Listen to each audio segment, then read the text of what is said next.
এই মুহূর্তে বেনাপোলে আছেন সহকর্মী জুয়েল মৃধা এবং জয়পুরহাটের ঘোনাপাড়া এলাকায় আছেন রিপোর্টার শাহিদুল ইসলাম সবুজ। সরাসরি প্রথমে যাচ্ছি সবুজের কাছে।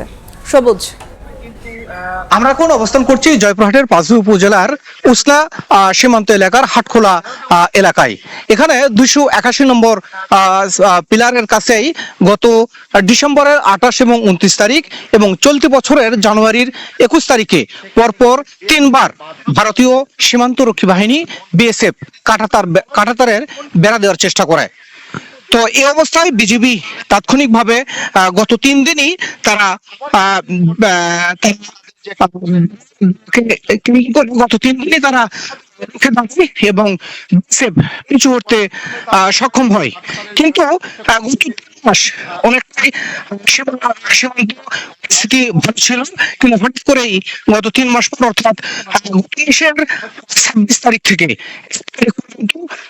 সদস্যরা আবারও এই 281 নম্বর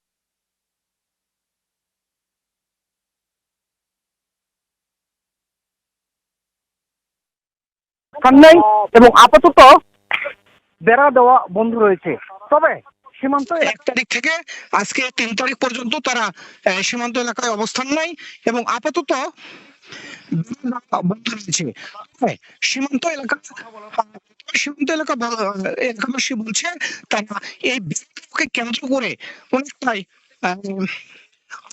ভূমিকা রাখছেন। যে আন্তর্জাতিক সীমানা লঙ্ঘন করে এই বিএসএফ চেষ্টা করছিল।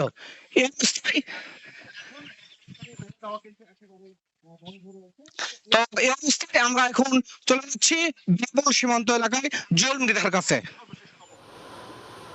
বেনাপোলের সাদিপুর সীমান্তে গত 4 দিন ধরে বিএসএফ কর্তৃক যে পুষের প্রচেষ্টা চালানো হচ্ছিল সেই পুষের চেষ্টা ব্যর্থ হয়েছে এবং গতকাল রাতে বিএসএফ বাধ্য হয়ে সেই 10 জনের দলটিকে ফেরত নিয়েছে এবং তাদের মাল সামানাও ফেরত নিয়ে চলে গিয়েছে।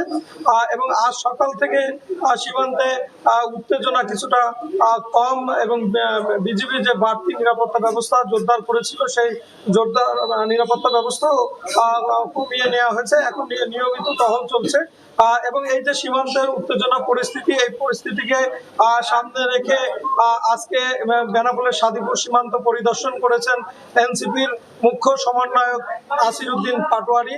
তিনি আজকে দুপুর 12টার সময় সাদিপুর খড়ের মাঠ সীমান্তে এসে পৌঁছান এবং এ সময় তিনি সীমান্তের যে এলাকায় এই এলাকাগুলো পরিদর্শন করেন এবং এই সময় তিনি জনগণের উদ্দেশ্যে বক্তব্য রাখেন। তিনি এ সময় বলেছেন যে বাংলাদেশের মানুষের শরীরে 1 ফোঁটা রক্তবিন্দু থাকতে বাংলাদেশের সার্বভৌমত্ব বিকিয়ে দেওয়া হবে না এবং তিনি ভারতকে একটি খুনি রাষ্ট্র এবং ভারতের বিএসএফ বাহিনীকে একটি খুনি বাহিনী হিসেবে আখ্যা করে আন্তর্জাতিক আদালতে তাদের বিচার দাবি করেন এবং এরপরে তিনি ওই এলাকা পরিদর্শন শেষে চলে যান। বেনাপোল থেকে এই ছিল আমার কাছে সর্বশেষ। সরাসরি যুক্ত ছিলাম বেনাপোল ও জয়পুরহাটে।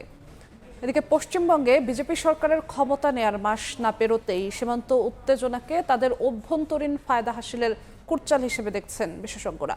ভারত থেকে নাগরিকদের বাংলাদেশ